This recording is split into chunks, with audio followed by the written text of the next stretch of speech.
Have you ever read a fairy tale about a king in a big castle or a queen with a shiny crown? Kings and queens are real people who were once the most powerful leaders in their countries. They were like the presidents or prime ministers of today, but their jobs were very different. A king is a male ruler and a queen is a female ruler. Sometimes a queen is the wife of a king, but she can also be the main ruler herself.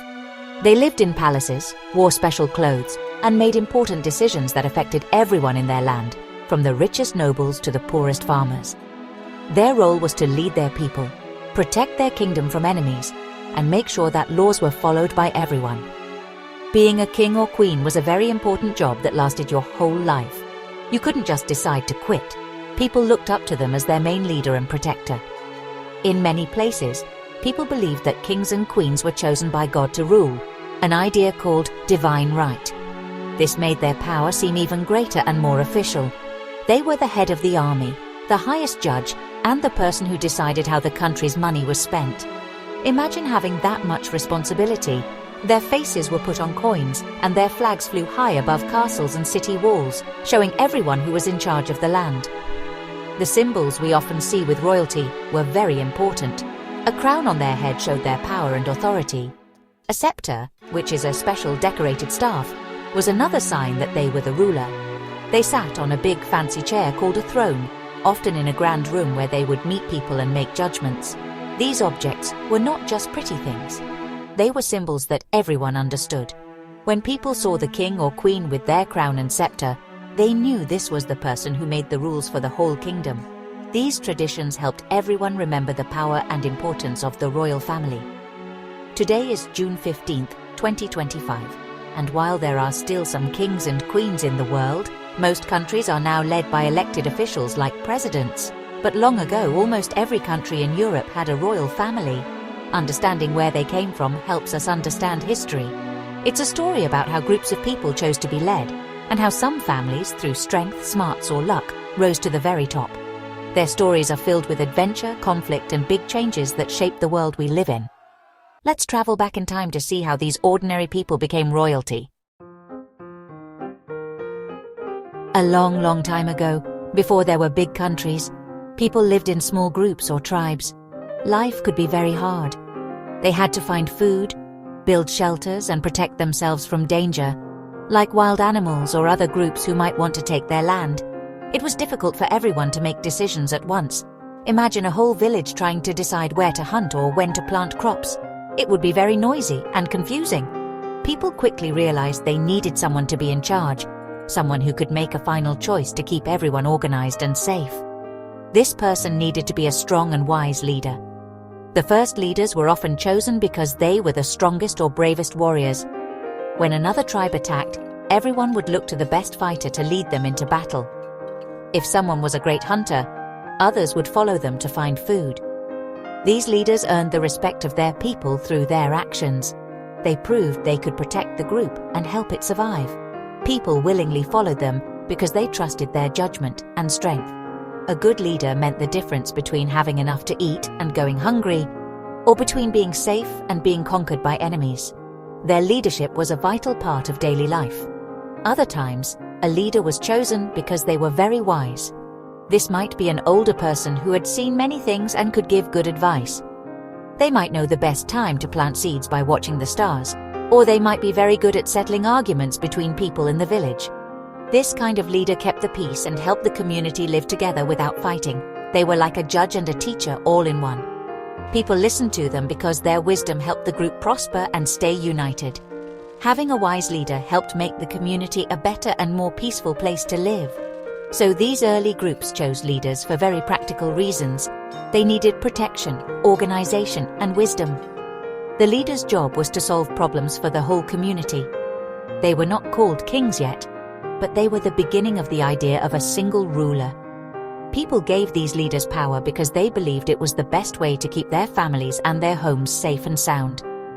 This basic need for leadership was the very first step on the long road that would eventually lead to the creation of kingdoms and the rise of royal families who would rule for generations.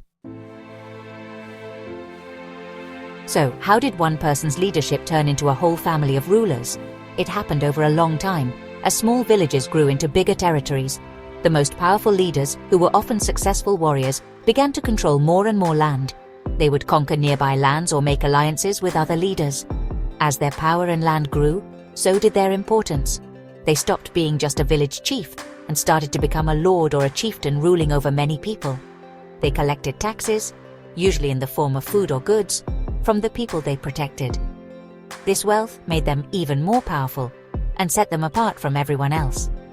A good example of this comes from the history of the Franks, who lived in the area we now call France. A strong leader named Clovis united all the Frankish tribes in the late 400s. He was a brilliant military leader who won many battles, expanding his territory greatly. By controlling so much land and so many warriors, he became the most powerful person in the region. He became their king.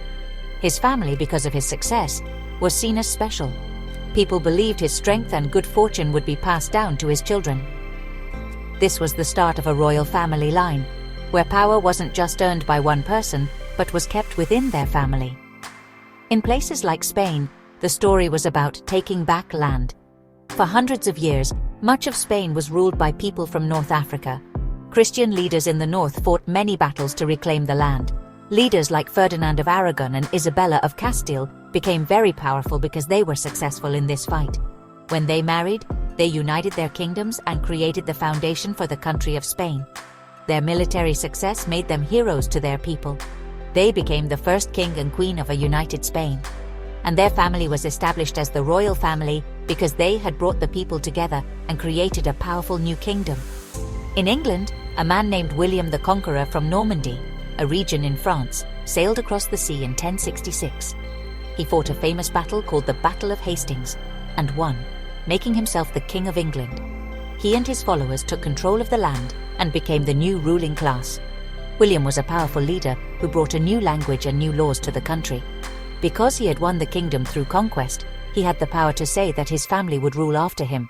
This is how many royal families began, through military power, controlling land, and convincing people that their family was the right one to lead the kingdom into the future. Once a family became royal, the power was usually passed down from parent to child. This is called hereditary succession. Most often, the oldest son would become the next king when his father, the old king, died. This was known as primogeniture. People thought this was a good system because everyone knew who the next ruler would be, which helped prevent fights over who should get the crown.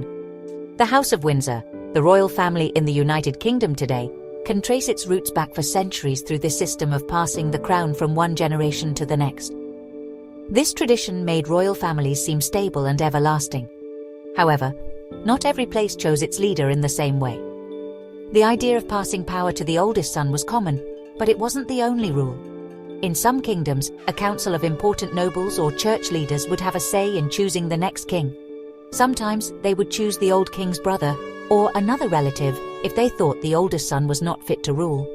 In the early days of the Holy Roman Empire, which covered much of modern-day Germany, the emperor was actually elected by a group of powerful princes known as prince-electors.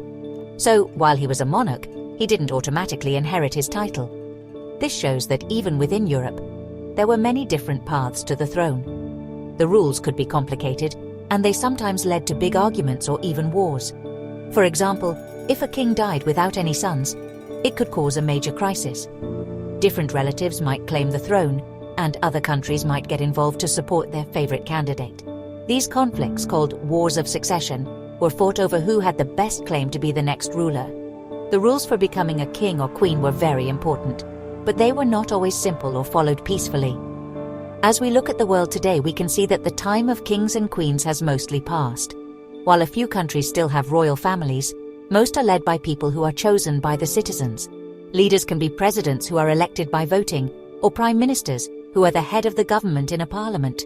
All around the globe, people have developed many different ways to lead their communities and countries.